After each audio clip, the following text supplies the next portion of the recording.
আমাদের অনেকের ইমিউনিটি এমন জায়গায় গিয়ে পৌঁছেছে, বিশেষত শীতকালে কথায় কথায় ঠান্ডা লেগে যাচ্ছে, ঠান্ডা কিছুতেই পিছন ছাড়ছে না। এই পরিস্থিতিতে বহু চিকিৎসা তো করছি, কিন্তু উপকার সেরকম পাচ্ছি না। বাঁচার রাস্তা কি? তা আমি আজকে বলবো ঘরোয়া কিছু টোটকা, যার থেকে আপনি যদি এগুলো প্রয়োগ করেন আপনি মুক্তি পেতে পারেন।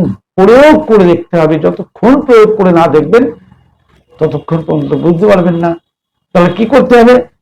সর্ষের তেল, ভালো সর্ষের তেল প্রতিদিন দিনে দুবার, রাতে শোয়ার আগে একবার আর দুপুরবেলা স্নান করার আগে একবার আঙুলে সর্ষের তেল নিয়ে নাকে ভালো করে টানুন, দু নাকে ভালো করে দুবার তিনবার টানুন। একটু জ্বালা করবে করুন না, ওই কষ্টের চাইতে জ্বালা করা এমন কিছু নয়।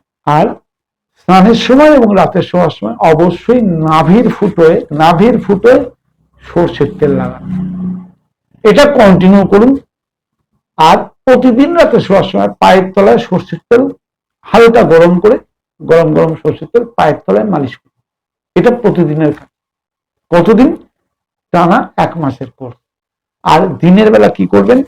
কাঁচা আদা 1 টুকরো আর স্বাদ অনুযায়ী গুড় আর হাফ চামচ জোয়ান, এই 3টে মুখে নিয়ে চিবিয়ে চিবিয়ে খাবেন। খেয়ে ঈষদুষ্ণ জল খাবেন দিনে 2বার, লাগাতার 30 দিন। আপনি দেখুন তো আপনার কথায় কথায় ঠান্ডা লাগা, ঠান্ডার যে কষ্ট, সেটার থেকে আপনি মুক্তি পান কিনা। খুব সহজ, নিরাপদ, ঘরোয়া ওষুধ, এর কোনো পার্শ্ব প্রতিক্রিয়া নেই। প্রয়োগ তো করে দেখুন।